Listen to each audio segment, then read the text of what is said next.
everyone, welcome to Mikey Reacts. Today we've got a great video for you from Lost in the Pond, Laurence. He's absolutely great. I've done quite a few of his videos, and obviously with me moving to the United States, it'd be really interesting to see what he's got going on here, because maybe it's things that I need to know before I move over. So I'm actually visiting Florida in mid-July. So my job will be confirmed probably around that time. So you guys might be having me as a citizen very, very soon, or a resident at the very least. So yeah, this is 7 outdoor objects that I never saw before moving to America. So let's see what this is about. I mean, we know what it's about, but I want to see if I already know these or if these are gonna completely blow my mind. I want to thank you all for your support, and I also want to remind you, if you enjoy this video, don't forget to like it and subscribe to the channel. Your support means absolutely the world. You can also have a look down below in the comments, in the description. You can find my Patreon, Instagram and Twitter. Patreon is as low as $5 per month, and I've got some great weekly content coming out on there. So let's get to this video. This should be interesting. Hello, I'm Laurence, and I'm on a quest to uncover all of the memos that Britain and America lost in the pond. And speaking of lost, I'm starting to lose my marbles being in quarantine so long, and being here for now, I think it's 8 days. I've been giving some thought to some of the things that I miss about the outside world. And, you know, I'm not just talking about sort of fast food joints that are different in both countries, but sort of just really random mundane objects, you know, like a wheelbarrow, for example. I'm not suggesting we don't have wheelbarrows in England. That's an example of a mundane object.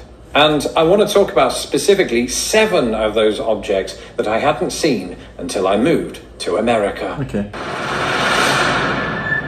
Yep, I'm really longing for those water towers, steel water towers specifically, because we do have water towers in Britain, but they're concrete and look really brutalist and like they were made in the 60s. In America, all across the country, they have these kind of water towers that are they're in the middle of nowhere usually, and they're made of steel, and on the facade of them, they have the name of the town, and it's usually something like Snakesville. And you never see anybody near them or in them. I don't know what they'd be doing in them, perhaps replenishing the water. I don't know how water towers work. I just know that America has a lot of them, and you see them when you're on the highway, motorway, just like our next entry. Hi, we're Fiverr, a global marketplace connecting individuals and businesses with free... Yes, highway-based billboards. Who would have thought? I certainly wouldn't have until I moved to the United States. And that's because we don't really have them in Britain. We do have them in city centres, but you're not going to find them on the side of the road. Yeah. You know, because it's distracting, especially when it says something, you know, profound like Jesus has risen. You're going to take notice of that and, you know, crash into the car in front of you. And if you don't have insurance, then you are screwed. Ironically, a lot of the billboards are for insurance, so at least you know who to call. I joked a moment ago about the kinds of things you might see on American highway billboards, but the truth is anyone can really get an ad on those things. They often say advertise here if there's nothing on it, and unless you have A, no heart, and B, a death wish, you also wouldn't want to crash into the back of one of these. Yellow school buses. At the moment I'm in the Middle East, and we have them in the Middle East. Grow up here as a child, so of course I never got to ride one, probably never will, unless I become a bus driver or a parent on some sort of school trip. Do they do that? I don't know. But the fact of the matter is, growing up, I did see school buses, yellow school buses, in films like Superman and Forrest Gump. Those are just examples of films, but you know, I didn't think they existed in real life. This was quite a revelation to me. They're everywhere. You know, it's not just in Indiana where I lived, it's also in Chicago. It's everywhere. I mean, you do see these yellow school buses everywhere, and I recognize that the majority of my audience is American, and this is probably profoundly weird to hear somebody talk about how yellow school buses are very widespread in this country. Yeah. But I don't think they're used anywhere else in the world, or at least to my knowledge. The UAE, Dubai, uses yellow school buses. The whole country does. Not used in Britain. I used to get to school by jogging. That's not true. I did take the bus, but it was one of those sort of stagecoach buses, double decker. So I got to sit on top, not at the back with the cool kids, you know, at the front actually. And but they weren't yellow. And I, as you can see, I like yellow. I'm wearing this in solidarity with the school children. I'm not. It's the first thing I found in my wardrobe. I'd be lying if I said that yellow school buses were the only outdoor object that I learned through the films. That also applies to our next entry. Yeah. White picket fences, the like of which you see in the film American Beauty and other such suburban-based films. It reminds me of American suburbia now that I've lived here long enough, but for the longest time, it was just part of the sort of movie set for me to make something look very pristine and idyllic and all of that. Yeah. You'll occasionally see white picket fences here in different parts of Chicago. They're kind of rare, I suppose, but you do tend to see them at houses of families who've really taken care of their garden, okay? And in Britain, we don't have these kind of fences. A lot of our gardens are sort of framed off by brick walls or sometimes just shrubs and bushes and things. That's not a euphemism. You'll also see in the US mesh fences around gardens as well. They're kind of low down, they're just high enough that dogs can jump over them but never do because they're too stupid. And they seem like they're there to just sort of stop people from breaking in. Especially those fences that have beware of the dog on the side. Now please, America or anyone watching this, don't take this as a green light to think you can go and burgle people's houses in Britain. They still have security measures and fences too. I'm underplaying it, but we don't have white picket fences. We also don't have these. Allow me to clarify, our houses do have mailboxes in the United Kingdom, except our mail doesn't go into a mailbox, it goes into a letterbox, and our mail's called the post. I hope that was clear. And those letterboxes are usually on the front door, right? So letterman or postman, Letterman is a chat show host. Postman, post women, post people, right? They have to go right up to the door and become intimate with your house. Not so in the United States, or at least not always. You will have those kind of houses where just in front of their garden or yard, they'll have a mailbox that's sticking on kind of a pole, and there's just this tube, I suppose, a metal tube into which you put things, and then people have to go out and get it. I suppose it does promote exercise, which is needed in these quarantine days. We just don't want to come into contact with the post people or mail people. It doesn't matter what you call them; they're the same entity. Well, the different people. You get the point, basically. Don't touch the post people. Yeah. And if you do, wash your hands for 20 seconds with soap, making sure not to get your water from one of these. I'll tell you a story. When I was 19 years old, I was a big gamer. I was well into video games, and one of the video games that I played was a little game called Die Hard with a Vengeance. And you're just swanning around New York City, I think, probably, and you can crash your car into just stuff, right? And one of those stuff was a fire hydrant, a very American-looking fire hydrant that looks like this. They're more or less cylindrical, speaking in a pitch that only dogs recognise, and I only describe them as that to differentiate them from fire hydrants in Britain. Fire hydrants in Britain are nowhere near as sexy, and believe me, I didn't think I'd wake up today and say that either. They're just these brutalist-looking square things with an H on them, and no, they're not for landing miniature helicopter, nor do they signify a hospital. I actually don't know what they do. If a fire breaks out in the middle of the road, when does that ever happen? I wouldn't know what to do. I don't know how to operate these things, right? Who does?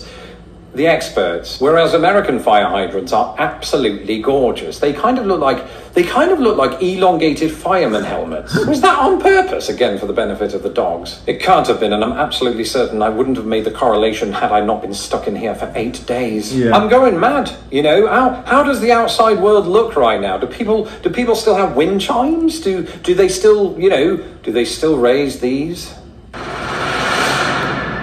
The American flag, and I suppose there's a very good reason as to why I didn't encounter this until I moved to America, and it's because it's America's flag, so that makes total sense right off the bat. I think in Britain, pound for pound, we probably, or at least when I lived there, didn't fly the flag, the British flag, as much as America tends to fly its flag. It's very culturally ingrained to do that, isn't it? My in-laws do it, everybody does it, even educated fleas do it. That would be impossible. They don't have the strength to lift up fabric.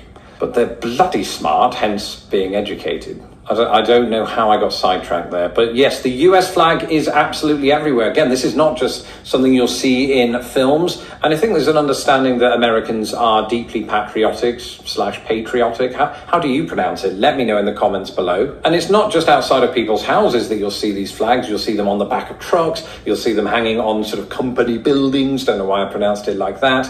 And just sort of everywhere. I mean, it really is everywhere. Sometimes you'll see absolutely huge American American flags, and you can usually see them for about 5 miles away. That way, at least you know what country you're in. And so that's it. 7 outdoor objects I only encountered after moving to America. I just wanted to list those to remind us of what we're missing. I mean, admittedly, we're missing quite a bit more than those things. Don't forget to follow me on Twitter at Lost in the Pond.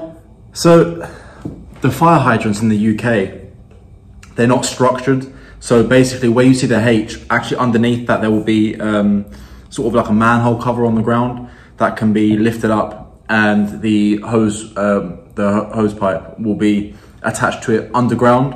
I mean, an inch underground, you know, screwed into the ground, and that's where they get the water from. So ours aren't outside of the ground protruding. And the other thing that I want to say, a big one, this is actually an interesting one, the American flag flying everywhere.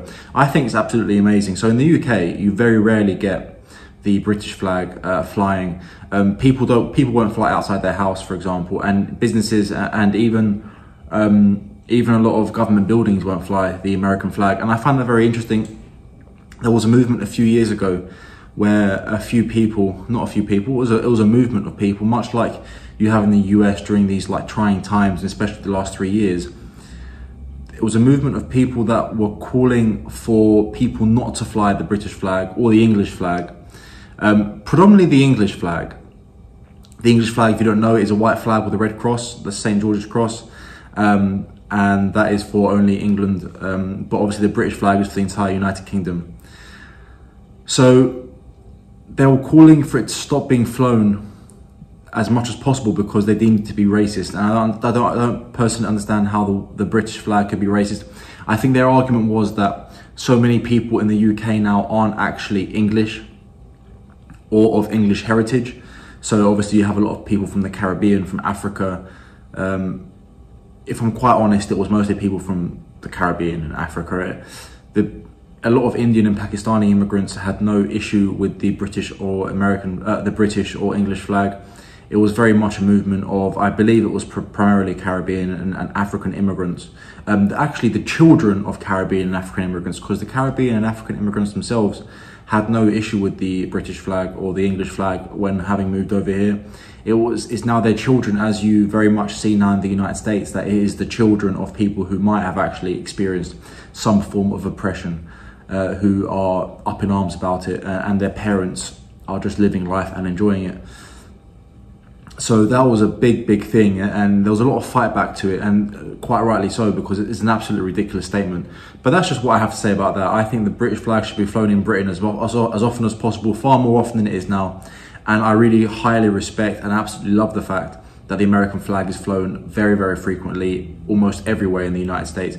I remember when I was in Orlando a year ago, I can't remember exactly where the flagpole was located in Orlando. I think it was on International Drive, but it was a huge flag. I think it was at least 10 meters in length. It was huge, and I think it's absolutely amazing. I think that should be done more often in the UK. But yeah, those are just my opinions. Guys, thank you so much. I really like Laurence. I think he's absolutely great. You guys must agree. A lot of you have actually told me that you watch a lot of his videos. His viewership base must be mostly American, and I actually really like him. I think he's funny, he's informative, and his videos, they don't they're very different to, he's got a very unique channel to a lot of other people. So yeah, I really love that about him. So I'm gonna keep watching him. Any more videos that I do watch, I will record and make sure you guys get to see me react to them also. And if there's anything that you want to see from Laurence specifically, or absolutely anything else, leave comments down in the comment section down below. Let me know what it is that you want to see, because that'd be really cool. I like getting suggestions from you guys. I've got so many suggestions so they're on my list. And as you guys I've told you many times before, because they're on my list, I'm going through them one by one. And it's absolutely taking ages. I'll be here for at least the next 10 years doing the videos that people have recommended and I found that are worthy of being on this channel. So guys, thank you so much. You guys are really amazing and supportive. Don't forget to like this video and subscribe to the channel and hit the notification bell so you do not miss out on any content. I want to thank you again once more, and I want you guys to have a fantastic day. See you soon.